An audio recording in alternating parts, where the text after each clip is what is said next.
In this video, I'll be talking about what would happen if Logan Paul beat KSI and Logan v KSI 2, but I'm only going to be talking about how this affects Jake Paul. Last time I talked about KSI's perspective in this whole situation, and it ended off with a confirmed KSI and Jake Paul boxing fight. So if you want to check that video, check the link in the description. If not, that's okay. It's not necessary to understand this video. Also, only a small percentage of my viewers are actually subscribed, so if you like this video, consider subscribing. It's free and you can always change your mind. Enjoy the video.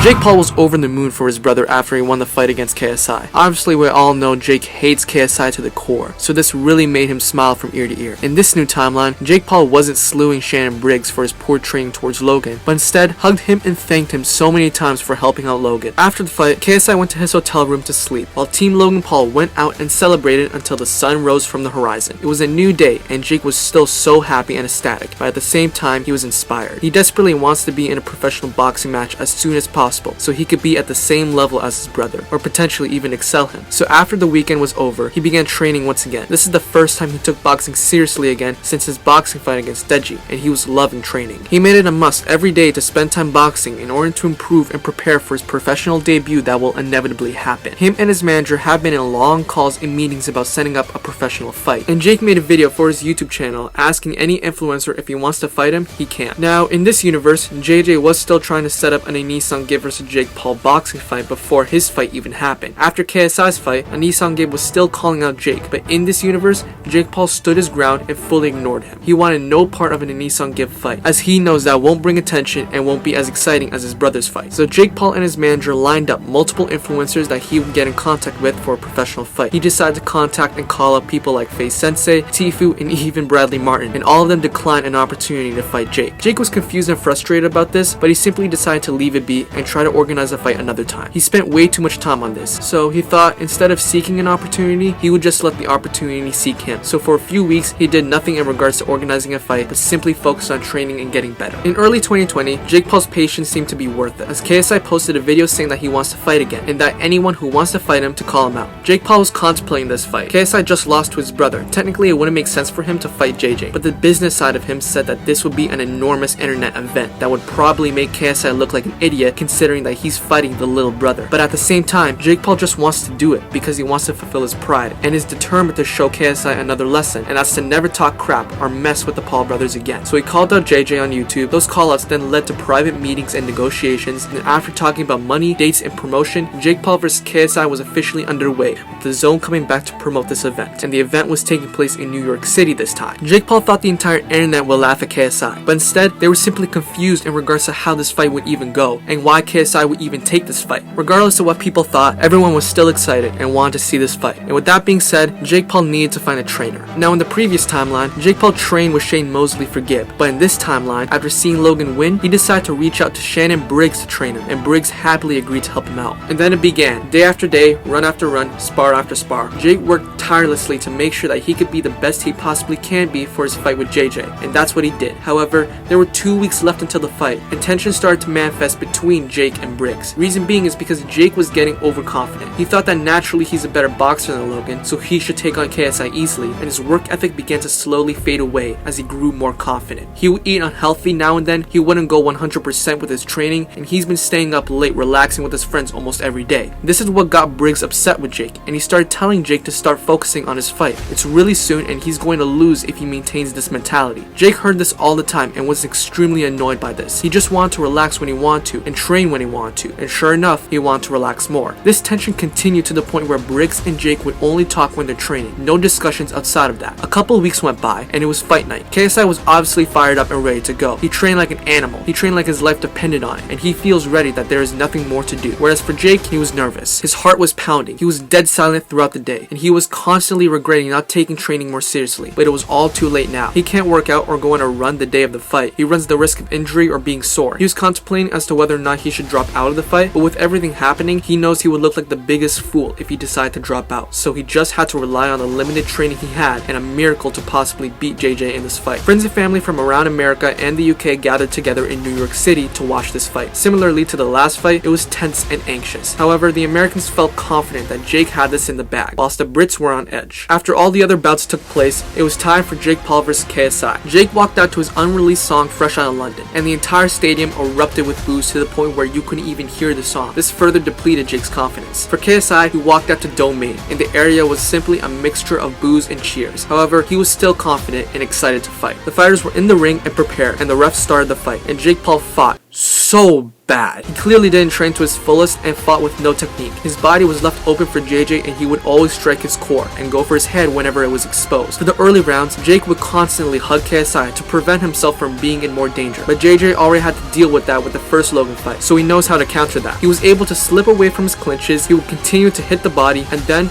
with one big blow, KSI hit Jake and knocked him to the ground. He leaned forward in hopes of hanging onto JJ and saving him from a fall, but JJ was able to move out the way. Jake Paul slammed to the ground face first, and just like his first fight, Jake's nose started to bleed badly. KSI was in his corner catching his breath while Jake was on the ground. The ref continued to count to 10, and Jake started to work his way of standing back up when the ref reached 7, but it was too late. The ref reached 10, and KSI officially defeated Jake Paul. The question that we always wanted the answer to has finally been answered, all thanks to one change, one split-second decision in the universe. The crowd erupted and screamed for KSI. Everyone was so happy, and JJ finally got the celebration he wanted and deserved. Whereas for Jake, he was sad, but at the same time, he wasn't surprised. He was disappointed with his performance and wished that he could turn back the clock. As you would expect, KSI celebrated in his locker room, but for Jake, something interesting happened. Jake and Briggs had a huge fight. They were yelling at each other at the top of their lungs and blaming each other for the loss. Briggs told Jake that it was his fault he was lazy, and Jake told him that it was your fault that you didn't push him hard enough. In response to Jake, Briggs decided to push him hard enough and shoved him against the lockers. The lockers made a huge sound and people were screaming. People were trying to hold them back, and someone ran away to get security guards in order to keep them apart. Jake was able to break free, and he grabbed multiple things and started throwing them at Shannon. All of them missed Shannon, and after Jake was being embarrassed, Jake grabbed a mop from the corner and started harshly poking Shannon in the face and stomach, and started whacking him on the body out of anger and frustration. Soon after, security came into the room and saw what Jake was doing. They immediately arrested him, took him to a police car, and drove him away. And that was the end for this story. However, we have one more story to share. What has Logan been doing this entire time? Well,